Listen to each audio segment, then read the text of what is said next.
நாங்க என்ன அந்த அக்கினியை கொண்டு வந்து சாகடிச்சு போட்டீங்க, ரொம்ப சந்தோஷம் தான்.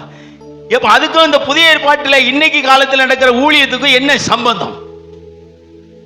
இந்த அந்நிய அக்கினியை நான் எப்படி இவங்களுக்கு ஊழியர்களுக்கு மேற்கோடு காட்டி பிரசங்கிக்கிறேன்? ஆண்டவரே, இந்த அந்நிய அக்கினினா என்னன்னு தெரியணுமே. இப்ப ஆண்டுச்சுன்னா என் பலிபீடத்திலிருந்து கொண்டு வர வேண்டிய அக்கினி தான் எனக்கு வேணும். ரெண்டாவது, நெருப்பு தழலால உருவாகக்கூடிய அக்கினி தான் எனக்கு வேணும்.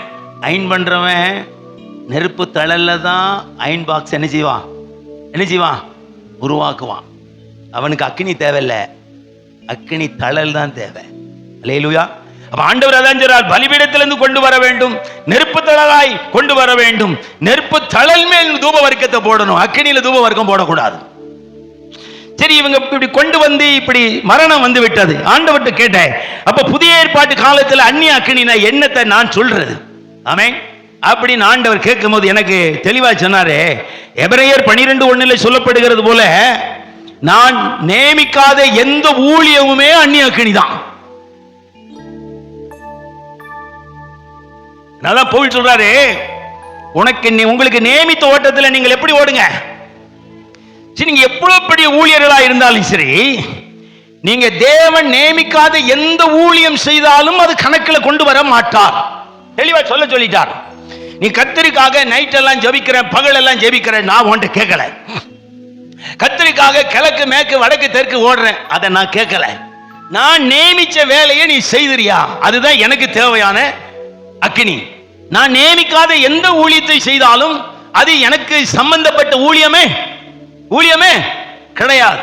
இப்ப இதுல உட்கார்ந்து இருக்கிற நம்ம, சரி ஆன்லைன்ல இருக்கிற எல்லாருக்கும் நான் கேட்கிறேன், கர்த்தர் நியமித்தது தான் நான் செய்யறேன்னு சொல்ற அளவுக்கு எத்தனை பேருக்கு தைரியம் இருக்கு? அதுதான் நான் முதல்ல சொல்லிட்டேன். மனுஷ தேவையை பார்க்கிறோம், சமுதாய தேவையை பார்க்கிறோம், உலக தேவையை பார்க்கிறோம். இப்படி பல தேவைகளை பார்க்கும் போது நமக்கு நியமித்த ஊழியத்தை நம்மளால செய்ய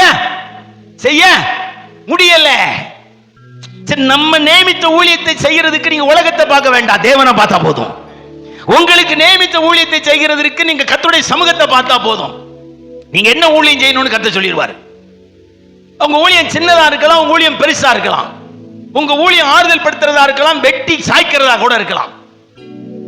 ஆமென். ஆக மொத்தம் தேவன் நியமிக்கப்படுகிற ஊழியத்தை மாத்திரம் நீங்க செய்யணும். ஒரு நியமிக்காத உறவு நமக்கு வேண்டாம், ஒரு நியமிக்காத ஊழிய பாதை நமக்கு வேண்டாம், ஒரு நியமிக்காத தகுதி நமக்கு வேண்டாம். அல்லேலூயா. நியமிக்காத நன்மைகள் நமக்கு வேண்டாம், தேவன் நியமிக்காத ஒரு பாரம் நமக்கு வேண்டாம். கவலையே படாதீங்கன்னு சொன்னாரே, துக்கமே படாதீங்கன்னு சொன்னாரே. ஆனா சிலுவைக்கு போறதுக்கு முன்பதாக திகிலடையும் துக்கப்படவும் வியாகுலப்படவும் போனாரே, எதுக்கு? அது அவருக்கு நியமித்தது. துக்கப்படாத என்னாரு, கவலைப்படாத என்னாரு, எல்லாம் நான் பார்த்துக்கிறேன் என்னாரு. இப்ப சிலுவையில சாக வேண்டிய நேரம் வருது, காட்டி கொடுக்கிற நேரம் வருது.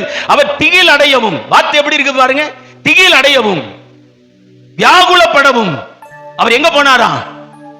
கெத்சமனே தோட்டத்தில் தேவ சமூகத்துக்கு போகிறார்.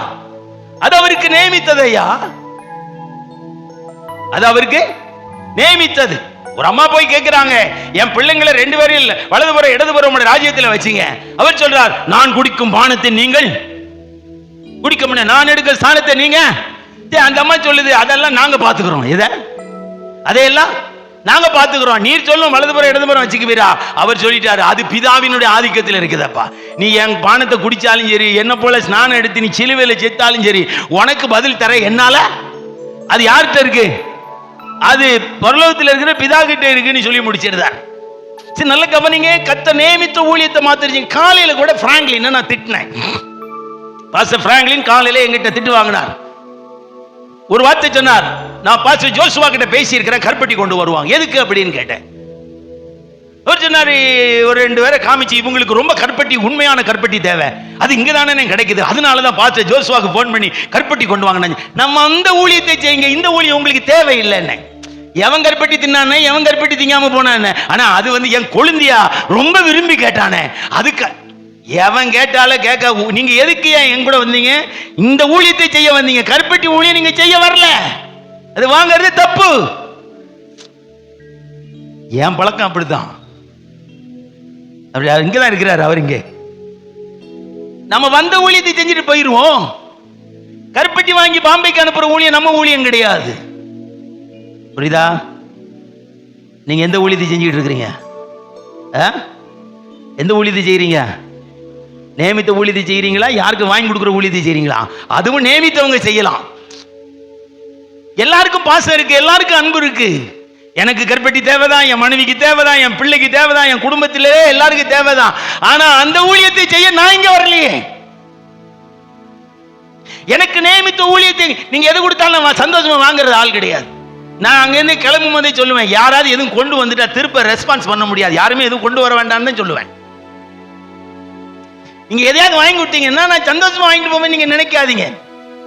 சிலரோடு சில உறவுகள் இருக்கு. டேவிட் பால்ஸ் வீட்டுக்கு போனா 5 பாக்கெட் கள்ள மிட்டாய் வாங்கி வச்சிருப்பாங்க. எப்பவுமே நான் போறதுக்கு முன்னாடி உங்களுக்கு வாங்கி வச்சிருக்கேன், எடுத்துட்டு போங்கம்மாங்க. அவங்களோடு இருக்கிற எனக்கும் இருக்கிற உறவுகளிலே நிறைய காரியங்களை யோசித்து பார்க்கும்போது அது எனக்கு பிரச்சனையா தெரியாது. சிலர் எதையாவது ஒன்று கொண்டு வந்து கொடுத்தால் நான் உடனே யோசித்து பார்ப்பேன், என்னுடைய நேமத்துக்குள்ளே அது இருக்கிறதா, இருந்தால் அதை அனுபவிப்பேன், வாங்குவேன். இல்லை என்று சொன்னால் அது எனக்கு பாய்சன் ஆயிரும். எனக்கு நல்லா தெரியும், நான் வாங்க மாட்டேன்.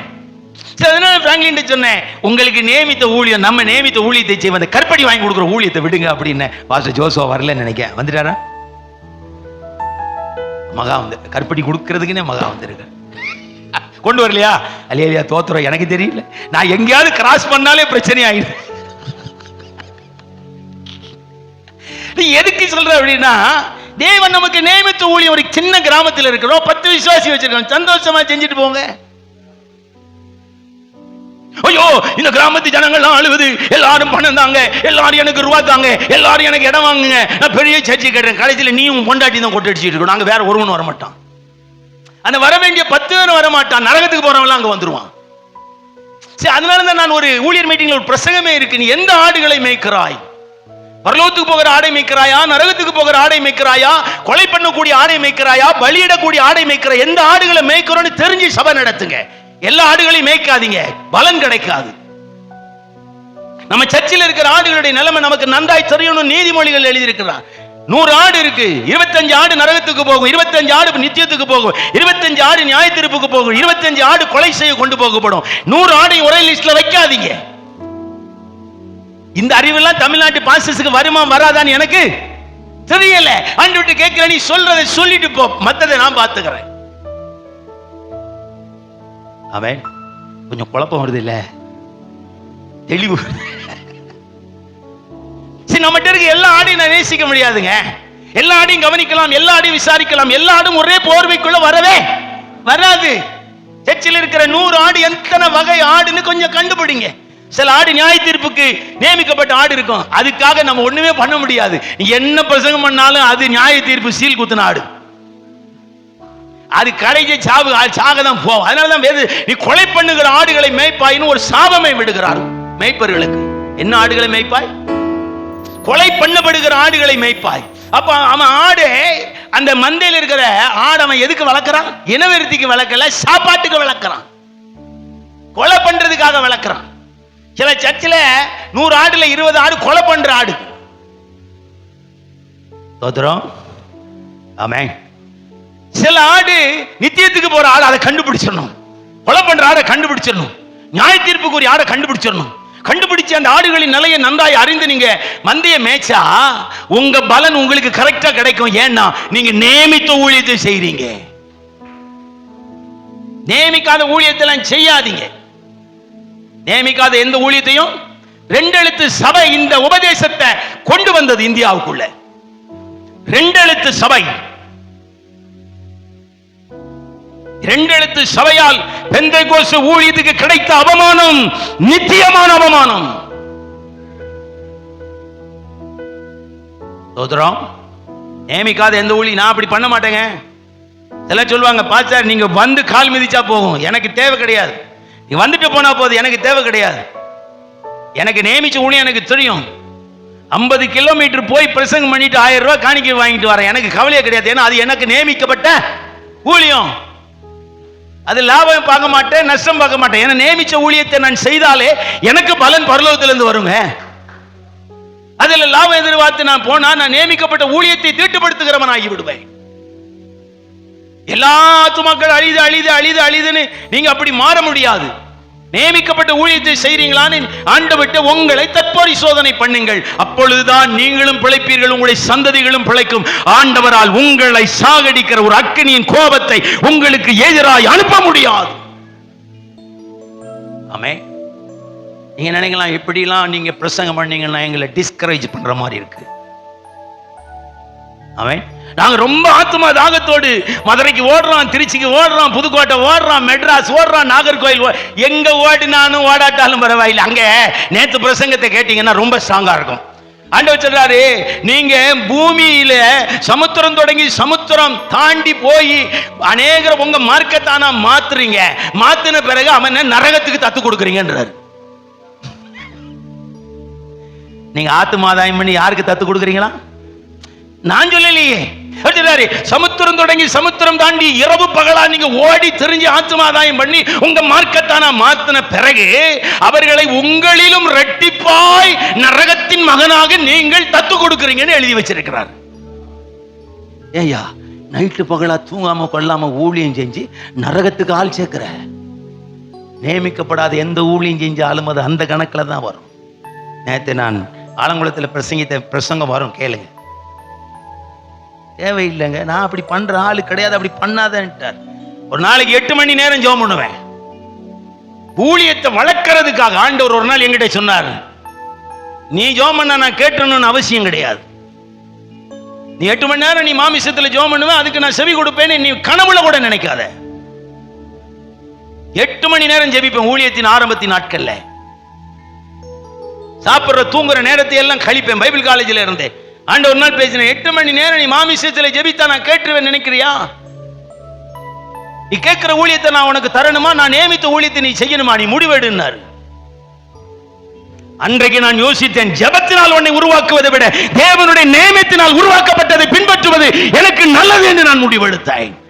அன்றையிலிருந்து இன்றைக்கு வரைக்கும் ஒரே நிலைமையில ஒரே ஸ்பிரிச்சுவல் ஸ்டாண்டிங்ல நிக்கிறேன்னு சொன்னா, நியமித்த ஊழியம், நியமித்த ஆவி, நியமித்த அபிஷேகம், நியமித்த கிருபை, நியமித்த வரங்கள், நியமித்த வல்லமைகள், நியமித்த பொருளாதாரம், நியமித்த மனைவி, நியமித்த பிள்ளைகள், நியமித்த பிரமாணம், நியமித்த விழிப்பு, நியமித்த தூக்கம், நியமித்த வேதவாசிப்பு, நியமித்த வெளிச்சம், நியமித்த வெளிப்பாடு, நியமித்த பிரசங்கம், நியமித்த பாரம், இதற்கு தவிர என்னிடத்துல வேற ஒன்றையும் ஒருவரும் உள்ளே வைத்து விட முடியாது. அதுக்கு இந்த டப்பா துறக்காது. நான் இப்பதான் தரிசனம் பார்த்தேன்னு சொன்னாலும் இந்த டப்பாவை துறக்க முடியாது. ஒரு இடத்துல சத்தியத்தை பிரசங்கம் வைத்து கொண்டிருக்கிறாய், திடீர்னு ஒரு ஊழியக்காரன் நடுவில் உட்கார்ந்து இருக்கிற ஜனங்களுக்கு நடுவில் சில ஊழியர்கள் உட்கார்ந்து இருக்கிறார்கள். அந்த ஊழியக்கார் தீர்க்க தரிசனம் சொல்லுகிறார், அன்பான என்னுடைய மகன், என்னுடைய தாசனை, உனக்கு அற்புதம் செய்கிற சக்தியை கொடுத்திருக்கிறான். இங்க ஒருவன் ஊமையா இருக்கிறான், அவனை பார்த்து நீ பேசி என்று சொல்லு, அவன் பேசி விடுவான் என்று சொன்னார். நான் அந்த தீர்க்க தரிசனத்தையே சட்ட பண்ணல. நானும் 1.25 மணி நேரம் சத்தியத்தை பிரசங்கம் பண்ணிட்டு சத்தடா நான் வந்துட்டேன். அன்னைக்கு இந்த டப்பாக்குள்ள அந்த தீர்க்க தரிசனத்தை நான் அங்கீகரித்திருந்தேன்னு வச்சுங்க, இன்னைக்கு நான் இங்க நிக்க மாட்டேன்.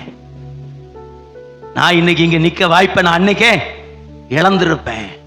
என்னை தேடி நிறைய தீர்க்க தரிசன வார்த்தைகள் வரும், வெளிப்பாடுகள் வரும், பயங்கரமான தீர்க்க தரிசனம், பயங்கரமான வெளிச்சம். நான் சொல்லுவேன், எனக்கு நியமித்த ஓட்டம் எனக்கு போதையா, அதுல எனக்கு 100% பலன் இருக்கிறது. ஆண்டவருக்கும் அதுல தான் பலன். அல்லேலூயா. அதனால நியமிக்காத எந்த ஊழியத்தையும், நியமிக்காத பிரயாணம், நியமிக்காத பிரயாணம் வேண்டாம், நியமிக்காத உறவு வேண்டாம், நியமிக்காத காணிக்க, எவன் காணிக்க தந்தாலும் வாங்கலான்னு நீங்க யோசிக்கலாம். நம்முடைய தேவன் அதையெல்லாம் ஏற்றுக்கொள்றவர் அல்ல. நியமிக்காத காணிக்க வேண்டாம், நியமிக்காத உறவு வேண்டாம், நியமிக்காத பாதை வேண்டாம், நியமிக்காத ஸ்தானம் வேண்டாம், நியமிக்காத நன்மை வேண்டாம், நியமிக்காத எந்த இளைப்பாறுதலும் நமக்கு வேண்டாம். தேவன் காடையை நியமிக்கவில்லை, மன்னாவை தான் நியமித்தார். ஆனால் ஜனங்கள் காடையை விரும்புகிறது. அவர் தர முடியுமா முடியாதான் ஒரு கேள்விக்குறியோடு எழும்புகிறார். அவருக்கு ஆவேசம் வந்து விட்டது, கோபம் வந்து விட்டது. அவருக்கு ஒரு கீழ்காற்றை அனுப்பினார், காடைகள் வந்து குவிந்து விட்டது. ஆனால் அந்த காடை ஒவ்வொரு ஜீவனுக்குள்ளையும் கர்த்தர் ஆத்மாவில என்னத்தை அனுப்பினார்? இளைப்பை அனுப்பினார் என்று சங்கீதம் 106 எழுதுகிறார். நியமிச்ச மன்னவை சாப்பிடுற வரைக்கும் உனக்கு பிரச்சனையே கிடையாது. உங்க ஆசைப்பட்ட காடையை கேட்டீங்கன்னா தருவார். நீங்க நினைப்பீங்க, நான் கேட்டேன் கர்த்தர் தந்துட்டார். ஆனால் அதற்கு பின்னாடி ஆத்மாவில் என்னத்தை அனுப்புவார்? இளைப்பை அனுப்பி விடுவார். தயவு செய்து சொல்றேன், எது அந்நிய அக்கினின்றது பழைய ஏற்பாட்டில் உங்களுக்கு விளக்கி சொல்லிட்டேன். புதிய ஏற்பாட்டு அந்நிய அக்கினி, தேவன் நியமிக்காததெல்லாம் அந்நிய அக்கினி தான். அவன் கர்த்தர் நியமிச்ச ஊழியத்தை செய்ய, அது சின்னதோ பெருசோ. நமக்கெல்லாம் ஆசை தான். நீங்க சின்ன வயசுலயே அப்போஸ்தலன் ஆகணும்னு யாருக்கு ஆசை இல்லை? எல்லாருக்கும் ஆசை இருக்கு. எல்லாருக்கும் தீர்க்கதரிசி ஆகணும், எல்லாரும் இன்டர்நேஷனல் பிரசங்கியார் ஆகணும்னு ஆசை இருக்கு. தேவன் நியமிச்சா ஆகுங்க, இல்லைன்னா வேண்டாம். இருக்கிற இடத்துல கர்த்தருக்கு நியமிச்ச ஊழியத்தை செஞ்சுட்டு சந்தோஷமா நித்தியத்துக்குள்ள போங்க. அங்க தேவ தூதர்கள், அன்றைக்கு ஏனோக்கை தூக்கிட்டு போனவர்கள், எலியாவை தூக்கிட்டு போனவர்கள், பேதுருவை யோவானையும் வரவேற்ற அதே கூட்டம் நம்மளையும் வரவேற்கும். ஏன்னா இவன் தேவன் நியமித்த ஊழியத்தை செய்த தேவனுடைய சந்நிதியின் ஊழியக்காரன், இவனை வரவேற்குங்கள் என்று பரலோகம் சொல்லும். அங்க போய் நீங்க ஆச்சரியப்படுவீங்க. நான் ஒரு சின்ன கிராமத்துல சின்ன சபை நடத்தினேன், உண்மையா இருந்தது எனக்கு தெரியல. நான் சின்ன சபை நடத்தினேன், வருத்தத்தோடு ஊழியம் செஞ்சேன். நீங்க அங்க போய் திகைப்பீங்க. ஏன்னா அங்க ஒரு சத்தம் வரும், நீ தேவன் நியமித்த ஊழியத்தை செய்த தேவனுடைய ஊழியக்காரன், என்னுடைய சந்தோஷத்துக்குள்ள வா என்கிற சத்தம் வரும். அல்லேலூயா. அதனால சும்மா ஓடிலாம் தெரியாதீங்க. அல்லேலூயா. கர்த்தர் நியமிச்ச ஊழியத்தை கண்டுபிடிங்க, தைரியமா உள்ள போங்க. அந்த ஆத்துமா அங்க இருந்து உங்களை தேடி வரும். அல்லேலூயா. நியமிக்காத ஆத்துமா சபைக்கு வேண்டாங்க, நியமிக்காத ஊழியம் நமக்கு வேண்டாம். அதுக்காக நீங்க கேர்லெஸ். என்கிட்ட சின்ன ஊழியம் தான் செய்யறேன், நான் ஒன்றும் பெரிய ஊழியம் இல்லை. என்னை பத்தி நிறைய நான் சொல்ல விரும்பல, சின்ன ஊழியம் தான் செய்யறேன். ஆனா 24 மணி நேரமும் தாகமா இருப்பேன், 24 மணி நேரமும் வாஞ்சியா இருப்பேன், 24 மணி நேரமும் பாரமா இருப்பேன். 24 மணி நேரத்தில் 7 மணி நேரம் 8 மணி நேரம் கண்ணில் கண்ணீர் வந்து கொண்டுதான் இருக்கும், தெரியாது யாருக்கும். சின்ன ஊழியம் தான் செய்கிறேன்றதுக்காக நான் சோறை சாப்பிட்டுட்டு கறியை சாப்பிட்டுட்டு தூங்கி இளைப்பாறுகிற மனிதன் கிடையாது. அந்த சின்ன ஊழியத்தை செய்தாலும் எனக்குள்ள இருக்கிற தாகம், வாஞ்சை, பாரம், ஏக்கம், உணர்வு, துக்கம், ஆத்தும தாகம், இதையெல்லாம் நீங்கள் கணக்கிட முடியாது, அளவிட முடியாது. நியமித்த ஊழியம் சின்னதுதானே, ஆனால் இது எனக்கு தேவை தேவனோடு வாழ்வதற்கு. அந்த சின்ன ஊழியத்தை செய்வதற்கும் இது எனக்கு தேவை. அல்லேலூயா. அடுத்த